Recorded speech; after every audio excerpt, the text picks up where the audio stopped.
படத்துல என்ன மெசேஜ் அது ஒரு மெசேஜ் சொல்ல புரியுதா? இந்த படத்தை பார்த்து எவனும் திருந்த மாட்டான்.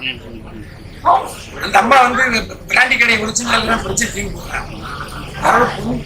ஏன் நீங்க உங்க அம்மாவால திருந்தல, உங்க அப்பவே குடியாரு செத்து போயிருக்காரு திருந்தல, உண்டாட்டி இவ்வளவு திருந்தல. இதுதான் சார். இப்போ வந்து கணவர் வந்து கள்ளச்சாராயத்துல இறந்து போறாங்க. அதுல இருந்து நம்ம பையனை வந்து நல்லபடியா வளர்த்துறது லட்சியத்தோட அந்த அம்மா வந்து வாழ்க்கையை வந்து பயணிக்குது. அந்த அம்மா பேச்சு கேட்டு மறுபடியும் இவன் என்ன பண்றான்னா, நம்ம வந்து நல்லபடியா நல்ல ஒரு மனுஷனா வந்து அம்மாவுக்கு வந்து நல்ல பையனா வரணும் அப்படின்ற எண்ணத்தோட தான் இவன் வளர்றான். வளரும்போது ஒரு லவ், அந்த குடி, அப்ப அதுல என்ன கண்டென்ட் வச்சிருக்கோம்னா, ஒருத்தவன் பிளஸ் எப்படி சிதைக்கணும், அவனை எப்படி வீணாக்கணும்னா இன்னைக்கு குடி முக்கியம். அந்த குடி ஒரு முறை அவன் குடிச்சுட்டானா எப்பேற்பட்ட அறிவாளி. வாழ்க்கையை கெடுத்திருக்கு இல்லைங்க சார், காதலுக்குள்ள காதல் வாழ்க்கை கெடுத்திருக்கா இல்லையா? காதல் வந்து சார், இங்க படிக்க போனங்க, இங்க காதல் பண்றீங்க. இந்த கேள்வி பதில் அப்படி ரெண்டாவது பிரச்சனை. நீங்க உங்க அம்மா சொல்லி அனுப்புறா படி உண்மை வரணும், அதை விட்டுட்டு லவ் பண்ணிக்கீங்க. இல்ல அது வந்து வயசு கோளாறு, ஹார்மோன் ப்ராப்ளம். பொண்ணு நல்ல பொண்ணா இருக்காளே அந்த ஒரு ஃபீல், அந்த சின்ன வயசுல வரக்கூடிய அந்த ஒரு ஃபீல் சார், அந்த ஃபீல்ல அவங்க போய் லவ் பண்றாங்க. ஆனா வந்து அது வந்து லவ் தான் உங்க வாழ்க்கை கெடுக்கிறது தெரியுதா? முடியாது இல்ல புரியுங்களா? அதை வந்து லாஜிக் வாங்க. எல்லாருக்கும் வணக்கம். ரொம்ப ரொம்ப சந்தோஷமா இருக்கு உங்களோட ரெஸ்பான்ஸ். நான் இன்னைக்குதான் பார்த்தேன். இந்த படம் பார்த்ததுக்கு அப்புறமா ரொம்ப ரொம்ப சந்தோஷமா இருக்கு. எனக்கு தெரிஞ்சு நீங்க வந்து எப்பவுமே நல்ல படங்களை சப்போர்ட் பண்ணிருக்கீங்க. ஒரு ஜென்யூனான அட்டெம்ப்ட், ஒரு நல்ல கான்செப்ட், ஒரு நல்ல சோஷியல் மெசேஜ் இந்த படத்துல இருக்கு. ஸோ தைரியமா அதுக்காக தான் அந்த படம் நான் சைன் பண்ணேன். அண்ட் ஒரு நல்ல ஒரு பெர்ஃபார்ம் பண்ண ஒரு ஸ்கோப் எனக்கு இருக்கு. ரொம்பவே சந்தோஷமா இருந்துச்சு இன்னைக்கு உங்க ரெஸ்பான்ஸ்லாம் எனக்கு பார்க்கும்போது. ஸோ புது டைரக்டர், புது ப்ரொடியூசர், ஸோ ரொம்ப கஷ்டப்பட்டு ஒரு நல்ல கண்டென்ட் கொடுக்கணும் அப்படின்னு ஒரு படம் எடுத்திருக்காங்க. அண்ட் எல்லாருமே ரொம்ப சப்போர்ட் பண்ணி இந்த படம் பண்ணியிருக்கோம். ஸோ உங்களுக்கு படம் பிடிச்சிருக்கோம் கண்டிப்பா. அண்ட் நல்லா சப்போர்ட் பண்ணுங்க, இந்த மாதிரி படங்கள் நல்லா சப்போர்ட் பண்ணுங்க. அண்ட் இந்த மாதிரி ப்ரொடியூசர்ஸ் ஜெயிச்சா தான் நிறைய ப்ரொடியூசர்ஸ் வருவாங்க, நிறைய புது கண்டென்ட் நம்ம எடுக்க முடியும். ஸோ கண்டிப்பா please support the film and இந்த வேர்ட் ஆஃப் மவுத் கண்டிப்பா ஸ்ப்ரெட் பண்ணுங்க. Thank you so much.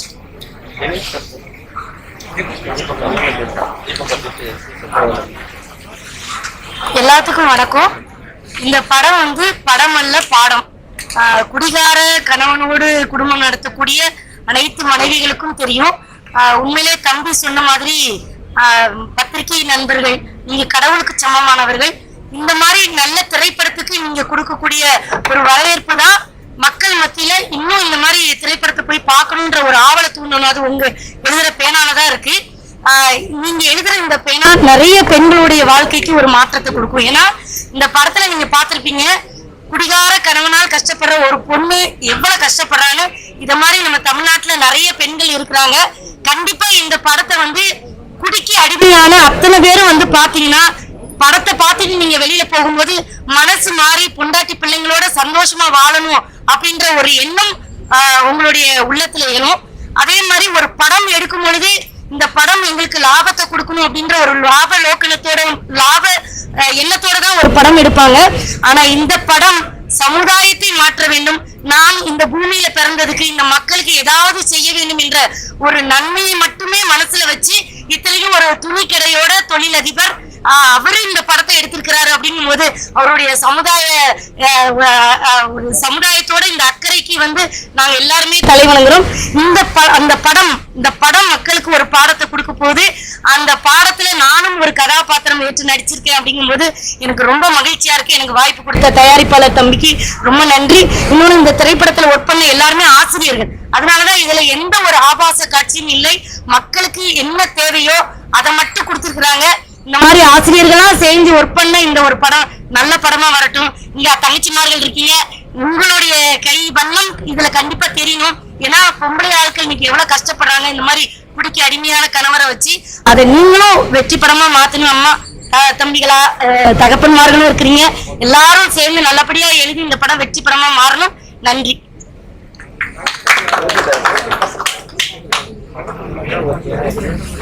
எல்லோருக்கும் வணக்கம். ஆழகால படம் வந்து முதல்ல வந்து தயாரிக்கிறது வந்து டைரக்ட் பண்றது ஒரு பிரச்சனை. ஏன்னா இன்னைக்கு நம்ம சமுதாயத்துல வந்து குடின்றது வந்து ஒரு சமுதாய சீரழிவு மாதிரி போயிட்டு இருக்கு. இந்த மிடில் கிளாஸ் வந்து எப்போ பார்த்தீங்கன்னா ஒரு 200 ரூபாய்க்கு சம்பாதிக்க ஒருத்தன் வந்து வீட்டுக்கு போகும்போது வந்து கையில் ஒரு பணம் இல்லாமல் தான் போகிறாங்க. ஸோ இந்த படம் கண்டிப்பாக அவங்கள ஒரு மாத்துச்சுன்னா இந்த படம் வந்து வெற்றி பெற்றதுக்கு சமம் ஆக்சுவலா. ஏன்னா இந்த படம் வந்து நம்ம கலெக்ஷன் அது வந்து 2வது பட்சம் இருந்தா கூட கண்டிப்பா இந்த படம் வந்து நிறைய பேரை வந்து இந்த படம் பார்க்கும்போது அவனை கண்டிப்பா மாற்றும். அதுக்கு நான் வந்து கேரண்டி கொடுப்பேன். ஏன்னா அதே மாதிரி அயோத்தி படத்தையும் நீங்க தான் கொண்டு போய் சேர்த்தீங்க, பத்திரிக்காரங்க நீங்க தான் கொண்டு சேர்த்தீங்க. கண்டிப்பா இந்த படத்தை நீங்க கொண்டு போய் சேர்ப்பீங்க. ஏன்னா இந்த படம் உங்க கையில தான் முழுக்க முழுக்க உங்க கையில தான் கொடுக்கப்பட்டிருக்கு. இந்த குழந்தைய வந்து நீங்க கண்டிப்பா கொண்டு போய் சேர்ப்பீங்க. கண்டிப்பா இந்த படம் மக்களுக்கு பெரிய லெவல்ல கண்டிப்பா பிடிக்கும். இந்த படம் வந்து மக்களுக்கு போய் ரீச் ஆனாலே இந்த படம் வந்து கண்டிப்பா வந்து எல்லாருக்குமே வந்து போய் சென்றடைஞ்சிடும். இந்த படம் மிகப்பெரிய வெற்றி அடையணும். டைரக்டர் வந்து புது டைரக்டர், ஸோ அவர் இன்னும் நிறைய படம் பண்ணணும். எதுவுமே அவருக்கு பெருசா வந்து சினிமா பத்தி நாலேஜ் இல்லை, ஆனா பட் அவர்கிட்ட வந்து அந்த ஃபீல் இருக்கு. அதாவது எப்படி வேணும் என்ன வேணும் அப்படின்றத வந்து கரெக்டா வந்து தெளிவா வந்து வாங்கக்கூடிய ஆளு. ஸோ ஒரு அது அந்த ஒர்க் வர்ற வரைக்கும் அவர் வந்து அதுக்காக போராடுவாரு. ஸோ ஒரு நல்ல ஒரு டைரக்டர், நல்ல ஒரு தயாரிப்பாளர் கமிஷன் கிடைச்சிருக்காரு. ஸோ கண்டிப்பா நீங்க ஹெல்ப் பண்ணணும், உங்க சப்போர்ட் தேவை. நன்றி, வணக்கம். ஊடக நண்பர்களுக்கு நன்றி கலந்த வணக்கங்கள். என்னோட ஆக்ஷன் ரியாக்ஷனுக்கு இது ஒரு சிக்னேச்சர் ரிலீஸாக இந்த வருஷத்துல 2024 ஆலகாலம் இருக்கும்ன்றத பெருமையோட சொல்லிக்கிறோம். நாங்கள் செலக்ட் பண்ணோம் அப்படின்றத விட அவங்க தான் எங்களை செலக்ட் பண்ணியிருக்காங்க. இயக்குனர், தயாரிப்பாளர், நடிகர். ஒவ்வொரு மனிதனுக்கும் சமுதாயத்தில் நம்ம வாழ்ந்தோம் அப்படின்றதுக்கு அர்த்தம் இருக்கணும், ஒரு மீனிங்ஃபுல் இருக்கணும்னு சொல்லுவோம், ஒரு வாழ்க்கைக்கு ஒரு பர்பஸ் இருக்குன்னு சொல்லுவோம். அந்த பர்பஸை வந்து ஒருத்தருக்கும் ஒவ்வொரு டைம்ல கிடைக்கும். இவருக்கு வந்து திரைத்துறையில ஒரு பச்சை மண்ணுன்னு ஒரு வார்த்தை யூஸ் பண்ணுவோம் இல்லையா, பச்சை மண்ணா வந்து முதல் படத்திலே தேவையான அடிகளை வாங்கி முதல் படத்திலே அதை டெலிவரியும் பண்ண வாய்ப்பு கிடைச்சிருக்கு. அதாவது லாப நோக்கத்தை தாண்டி சொசைட்டிக்கு என்னோட கான்ட்ரிபியூஷன் இது அப்படின்றத அவர் கொடுத்துருக்காருன்றது நம்ம பெருமையாக ஃபீல் பண்றோம். உண்மையில நிறைய மெசேஜஸ் கடந்த ஒரு 2 இயர்ஸ்ல குடி சம்பந்தமா ஒரு 10 படங்களை நம்ம கடந்து வந்திருப்போம். ஈவன் சாந்தினி மேம் கூட ஒரு படம் பண்ணியிருந்தாங்க. ஸோ இது கம்ப்ளீட்லி டிஃப்ரெண்ட். நீங்க பார்த்துட்டீங்க, மீடியா நண்பர்கள் பார்த்துட்டீங்க, தியேட்டர்ஸ்லையும் கொண்டு சேர்த்து போகிறோம். தியேட்டர்ஸ் பொறுத்த வரைக்கும் வழக்கமான சேலஞ்சஸ் இந்த வாரம் எக்கச்சக்கமான படங்கள் வருது. எலெக்ஷன் ட்ரெஸ் அது நிறைய இருக்கிறதுனால நிறைய வருது. இருந்தாலும் ஒரு 100 ஸ்கிரீன்ஸ்ல ஸ்டார்ட் பண்றோம். முடிந்த அளவுக்கு ப்ரொமோஷன்ஸ் பத்தி அவர் டிஸ்கஸ் பண்ணும்போது அவரோட ஐடியாலஜி முழுக்க ஊடக நண்பர்களோட இது மட்டும் நம்பி இருந்தார். அதனால அவர் பெரியதா ஹோர்டிங்ஸ் வைக்கிறது, பஸ், லாரி, ஆட்டோன்னு அவர் ப்ரொமோட் பண்ண விரும்பல. அதே மாதிரி டிஜிட்டல் மீடியா, சோஷியல் மீடியாலையும் பெரிய அளவுக்கு அவர் கவரேஜ் பண்ண விரும்பல. இவங்க பார்த்துட்டு கண்டிப்பா சொல்லுவாங்கன்ற ரொம்ப நம்பிக்கையோட இருந்தாரு. அந்த நம்பிக்கையில தான் நாங்களும் இறங்கியிருக்கோம். ஆனாலும் அடுத்தடுத்த நாட்கள்ல மக்களுக்கு இந்த படம் இருக்குன்ற தெரியப்படுத்துறதுக்கான வேலைகளை நாங்க எங்க டீம் கண்டிப்பா பண்ணோம். எல்லாத்தையும் தாண்டி ஊடக நண்பர்கள் இந்த படத்தை பார்த்துட்டீங்க. கண்டிப்பா எத்தனையோ படங்களை பார்த்துட்டு வெளியே எப்படி வருவீங்கன்னு எங்களுக்கு தெரியும். நாங்களும் பார்த்துருக்கோம் உங்களோட சேர்ந்து. இந்த படத்தை பார்த்து நீங்க எப்படி வந்தீங்கன்றதை பார்க்கும்போது ஒரு நிறைவா இருக்கு. அதே உணர்வோட ஒரு தட்டி கொடுத்து இந்த நல்ல டீமை சப்போர்ட் பண்ணுங்க. அந்த ஒரு நல்ல மனிதர் அவர் வந்து அப்பார்ட் ஃப்ரம் திஸ் சினிமாவுக்கு புதுசா வந்திருக்காரு. எல்லாரும் கஷ்டங்கள் இருக்கும், பெரிய இன்வெஸ்ட்மெண்ட், எதிர்பார்ப்பு லெஸ் அப்படின்ற மாதிரி வந்திருக்காரு. கண்டிப்பா இவர் ஜெயிக்கிறதுக்கு இது நம்மளோட சப்போர்ட், இதுக்கப்புறம் ஆடியன்ஸோட சப்போர்ட் கண்டிப்பா இருக்கும். இவருக்கு வந்து பெருசா கிடைச்சது முதல் படத்திலேயே பெரிய ஊடக சப்போர்ட் கிடைக்கிற மாதிரி டீம், ஒரு ரகுநந்தன் சார் மாதிரியான ஒரு நல்ல ஒரு music director, Kasi Viswanathan sir நல்ல எடிட்டர், இந்த மாதிரி முதல் படத்திலேயே சினிமா பத்தி ரொம்ப அறியாத ஒருத்தர்களுக்கு கிடைச்சி அவங்க ஒர்க் பண்ணி அவங்களோட பெஸ்ட்டை கொடுக்குறதுன்றது ஈஸியா கிடைக்காது. இந்த சாங்ஸ் எல்லாம் நீங்க கேட்டிருப்பீங்க, அவ்வளவு நல்லா இருக்கு. இந்த இவரோட மலையாள கூட்டம் படத்துல நான் நடிச்சிருந்தேன். அதுக்கப்புறம் ஒரு கேப்புக்கு அப்புறம் இந்த வகையில் அசோசியேட் ஆகிறது ரொம்ப ப்ரௌடா இருந்தது. ஸோ அதில் கொண்ட கறி மாதிரி ஒரு சாங் வரும், அது பெருசா ரீச் ஆன மாதிரி இந்த படத்துல ஒரு சாங் இருக்கு. இது எல்லாமே அடுத்த ஒரு மாதங்களுக்குள்ள கண்டிப்பா மக்கள் கிட்ட பெருசா சேருன்ற நம்பிக்கையோட தான் இறங்கியிருக்கும். வழக்கமா இருக்கிற மாதிரி தான் சிறிய படங்கள், நடுத்தர படங்கள், சிறிய முதலீடு, நடுத்தர முதலீடு படங்களுக்கு வரக்கூடிய சேலஞ்சஸ் வந்து மார்க்கெட்டிங் வரும்பொழுது அவங்க கிட்ட ட்ரெயின் ஆயிருப்பாங்க. அதே கண்டிஷன்ல இந்த தயாரிப்பாளர் இருக்காரு. முடிந்த அளவுக்கு நாங்களும் கூட ஒத்துழைச்சு போயிட்டு இருக்கோம். ஒன்ஸ் அகேன் ரொம்ப தேங்க்ஸ்.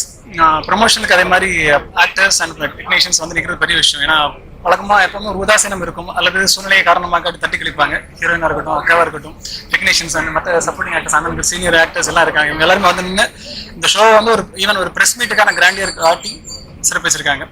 எல்லாருக்கும் நன்றி. ஊடக நண்பர்களுக்கு நன்றி. தொடர்ந்து உங்க ஆதரவை எக்ஸ்டெண்ட் பண்ணுங்க. தேங்க்யூ. அனைவருக்கும் வணக்கம். எவ்வளோ கஷ்டப்பட்டு இந்த படத்தை நாம வந்து வெளியில குடிச்சிருக்கிறோம்.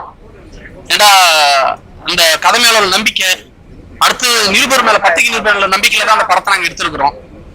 இந்த படத்தை கொண்டு போய் சேர்க்க வேண்டிய கடமை உங்ககிட்ட தான் இருக்கு. அதனால வந்து எங்களுக்கு இப்ப ஒரு சப்போர்ட், ஒரு ப்ரொமோஷன் அந்த அளவுக்கு வந்து பெருசா நாங்க இது வரைக்கும் பண்ணல. ஃபுல் அண்ட் ஃபுல் முழு நம்பிக்கை வந்து இந்த படம் எங்க அந்த கதை மேல உள்ள நம்பிக்கை. அதன் பிறகு இந்த கதையை கண்டிப்பா நீங்களும் கொண்டு போய் சேர்த்து ஒரு இடத்த கொண்டு போய் நிறுத்துவீங்க. அந்த நம்பிக்கையில தான் நாங்க வந்து இது வரைக்கும் கான்ஃபிடென்ட்டா இருக்கிறோம். ஏன்னா இதுக்கு எவ்வளவு உழைப்பு, எவ்வளவு கஷ்டங்கள். ஏன்னா இது சினிமாவை பத்தி இன்னும் தெரியாமலே நான் அந்த ஃபீல்டுக்குள்ள வந்தேன். அதனால ஃபீல்டுக்குள்ள தெரிஞ்சு வந்தவங்களே எவ்வளவு கஷ்டப்படுறாங்க, துன்பப்படுறாங்க. ஆனா எதுவும் தெரியாம வந்து நாங்க எவ்வளவு கஷ்டப்பட்டிருப்போம், துன்பப்பட்டிருப்போம் உங்களுக்கு தெரியும். அதனால நல்ல படம் அப்படின்னு நான் நினைக்கிறேன். நீங்க நினைச்சு கொஞ்சம் அந்த படத்தை கொண்டு போயிட்டு நல்லபடியா சேர்க்கணும். சென்சார் போர்டு என்ன சொன்னா, நல்ல படம் பண்ணிருக்கீங்க, இதை கொண்டு போய் நீங்க இளைஞர் மத்தியில ஸ்டூடெண்ட் மத்தியில சேர்த்தீங்கன்னா இது உங்களுக்கு கோடி புண்ணியம் அப்படின்னு சொல்லியிருக்காங்க. பர்ஃபார்மன்ஸ் எல்லாமே சாந்தினி மேம், நமக்கு plus sir music director Raghunandan sir, ஆமா மேம் நல்லா ஒரு புது டைரக்டர் அப்படின்னு கூட எதுவும் நினைக்காம நம்ம சொன்னதுக்கெல்லாம் வந்து கரெக்டா டைம் கொடுத்து கொஞ்சம் நெருடல் இல்லாம நல்லா நமக்கு ஒத்துழைப்பு கொடுத்து நல்லா பண்ணி கொடுத்தாங்க. அதே போல ஈஸ்வரி அம்மா எல்லாமே வந்து அந்த ஒரு புது டைரக்டர் தானே, புது ஹீரோ தானே, இவங்களுக்கு என்னன்னு சொல்லிட்டு இல்லாம அந்த ஒத்துழைப்பு அக்கா நல்லாவே பண்ணி கொடுத்துருந்தாங்க. அதனால எங்களால முடிஞ்ச அளவுக்கு எவ்வளவு பெஸ்ட் கொடுக்க முடியுமோ அந்த அளவுக்கு நாங்க வந்து கொடுத்துருக்கோம்னு நினைக்கிறோம். அதுக்கு இதுக்கு மேல் எல்லாம் கடவுள் மாதிரி நீங்க தான் எங்களை கொண்டு போயிட்டு இதுக்கான ஒரு நல்லதை செஞ்சு கொடுக்கணும். நன்றி. படத்துல என்ன மெசேஜ் ஒரு மெசேஜ் சொல்லுங்க. இந்த படத்தை பார்த்து எவனும் திருந்த மாட்டான். அந்த அம்மா வந்து பிராண்டி கடை ஒரிஜினல் பிரச்சனை போறாங்க.